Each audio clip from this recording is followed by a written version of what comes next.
भाई दूज, भैया दूज या यम द्वितीया का त्योहार कार्तिक शुक्ल पक्ष की द्वितीया को मनाया जाता है। यह भाई बहन के प्रेम के प्रतीक का त्योहार है। इस दिन भाई बहन के साथ साथ यमुना स्नान करते हैं, तिलक लगवाते हैं तथा बहन के घर भोजन करना बहुत ही फलदायी होता है।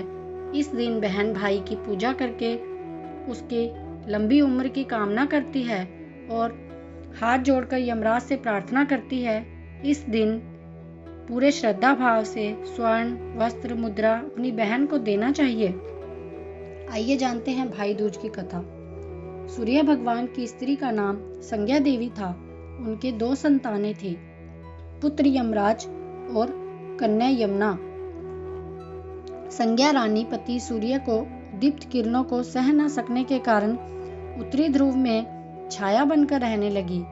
उसी छाया से ताप्ती नदी तथा शनिचर देव का जन्म हुआ। इसी छाया से अश्वनी कुमारों का भी जन्म बताया जाता है, जो देवताओं के वैद्य माने जाते हैं। इधर छाया का यम तथा यमुना से विमाता सा व्यवहार होने लगा। इससे खिन्न होकर यम ने अपनी एक नई नगरी यमपुरी बसाई। यमपुरी में पापियों को दंड देने का काम संपादित करते भाई को देखकर यमुना जी गोलोक चली आई। बहन समय व्यतीत हो जाने पर एक दिन सहसा यम को अपनी बहन की याद आई। उन्होंने दूतों को भेजकर यमुना को बहुत खोजा, मगर वो मिल न सकी। फिर स्वयं ही गोलोक गए, जहाँ विश्राम कर यमुना जी से भेंट हुई।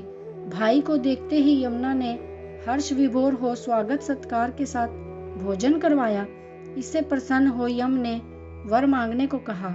तब यमुना ने कहा, भैया मैं आपसे ये वरदान चाहती हूँ कि मेरे जल में स्नान करने वाले नर नारी यमपुरी ना आए। प्रश्न बड़ा कठिन था। यम के ऐसा वर देने से यमपुरी का अस्तित्व ही समाप्त हो जाता।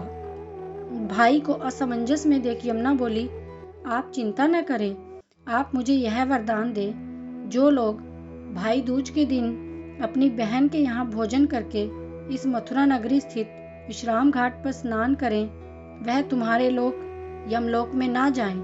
तब यमराज ने यह स्वीकार कर लिया।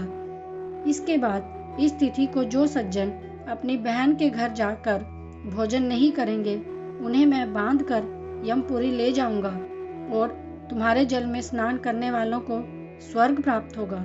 तब से यह त्योहार मनाया जाता है।